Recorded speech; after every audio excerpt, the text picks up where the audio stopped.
Corporal, nothing has changed really, but in communications, I'm talking about the equipment has changed, but what you translate and what you send on is exactly the same.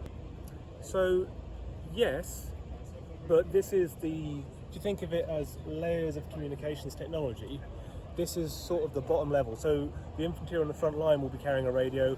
In order for him to talk to us, we need to have detachments set up with radios. But the signals, the modern signals these days, only the bottom layer is Bowman radios, which is the current generations. Above that, we have several different technologies that we're using, basically allowing us to set up modern data communications, but anywhere in the world. So if you think of everything you were able to do by just going online, you're using fixed infrastructure that's been provided in various places all over the world to allow that to enable. The Army now, via the Royal Signals, is able to place that fixed infrastructure anywhere it needs to allow modern communications. Hi, I'm Corporal Vibor from 36 Signal Squadron. Where are you based, Corporal? We're based in Colchester, next to Merville Barracks. So you're an Essex boy, if not an Essex soldier? Yeah, born and bred. How long have you been in the forces? Just about 10 years at the moment. So it's a career then? Hopefully. What are we standing beside? First of all, I'd like to show you that we're beside. Welcome to ARU, Anglia Ruskin University. And your guys have got a display here that consists of a tent. So that is a medical regiment, and they're setting up a mock field hospital to show you what they would do in their job. And those of a certain age would say MASH, wouldn't they? Those of a very certain age, yes. This is about £80,000 worth of communications equipment, and it allows us to talk by different means across different ranges. So if you imagine back to that radio operator in the section who's walking with the troops, he has to have someone to talk to. And his man pack will have a relatively limited range. So he might not actually be able to reach all the way back to where, say, the command post is. So instead, somewhere in between will be a radio detachment who are able to receive all that signals and return orders to them, as well as feeding things higher up the chain.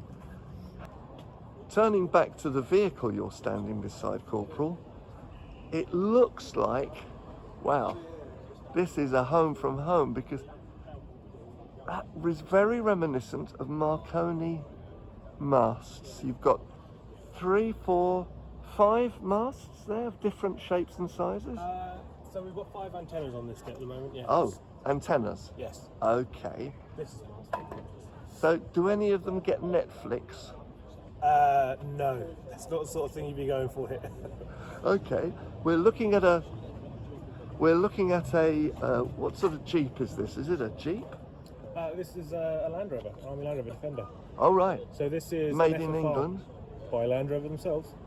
This is an FFR model, so fitted for radio, and that just means it's been pre-fitted with a secondary alternator for powering all the batteries for all this radio equipment, along with all the physical setup to mount everything in. So without you, the Army would have logistical problems? Communications issues, put it that way. Communications issues. Why are they vital to the Army? Well, if you imagine about a third of the Army's infantry, they require the other 2/3 to function properly, otherwise they would run out of supplies very quickly. So they rely on us to provide communications forwards and backwards from the front line. Now things have changed since that famous, well, it's still famous, Mount Longdon, and the guy's walking along with a guy at the back with a British flag on top of an antenna on his back. A huge, what is it, a radio unit on his back? What would you call that? So that would be the previous generation of radios, I believe, Clansman. But the premise would be identical now. You'd still have, in an infantry unit, you would have a guy with a man-pack radio, probably a VHF, very high frequency radio. In those days, there was one guy with a huge, great backpack. Today, surely they're actually all in communication with earphones and hearing all the same thing, talking to each other? With each other in their section, but they won't all be carrying radios for communicating rear of the line. So there will still be one RO who would be at the back with his British flag and with a large backpack. Probably not with the British flag. He's trying not to give away he's a radio operator. Was that put on, in your estimation, just for the journalist's photographer? I look at it and I think, oh, hang on a minute, I know you won't be shot by your side, but I'm sure there are other people who might want to take a pot shot seeing that flag 15 feet up in the air. Well, as I said, we no longer would put the flag on that, and typically, certainly by the end of Afghanistan, everyone had a radio antenna attached to their bag, even if they didn't have a radio. Right. So you can't tell which one's the radio operator anymore. Oh, right.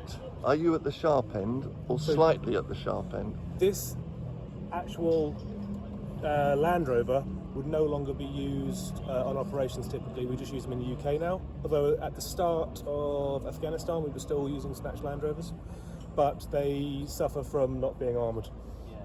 So we've stopped using them on operations now. However, they're still, in terms of fit of what you'd have inside, identical. And that would be not the front line, because that's where all the infantry are fighting, but you would be within a few kilometres of it. And who are you talking to? Who's talking to you? And what might they sort of be saying?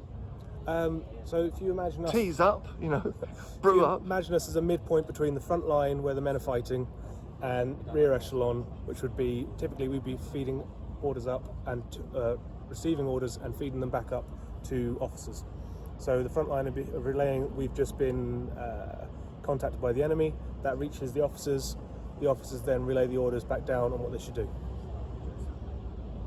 Right, so things haven't changed since the First World War, when they started off with Marconi equipment.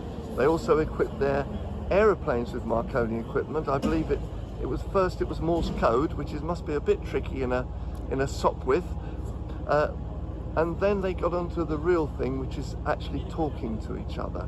So, can you talk to anyone else apart from the lads? Can you talk to the choppers, the jets upstairs, or is that the job for the backroom boys? So typically, I wouldn't be the one that would talk to them. However, it's the same radios and same equipment used to talk to them.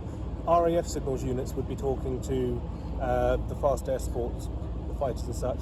But in terms of what equipment is in those detachments, it's exactly the same radios. So if we were using the same crypto and on the same frequency, then yes, we could talk to them anytime. What do you mean by crypto? So previous generations of radios were in clear. So if you imagine thinking back to World War II, where you used to have people manually encrypting messages by hand, we no longer need to do that because the radios are all digital now and come installed with cryptographic material.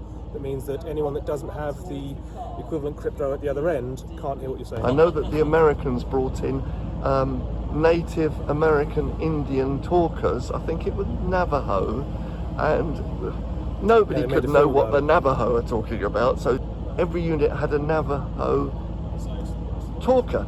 They were code talkers, I think that was the word for it. Wind talkers, they made a film about it, I think. Yes, that's right. Good that you've seen it. So we don't need that. We don't need somebody from Liverpool, perhaps, or with a Scottish accent.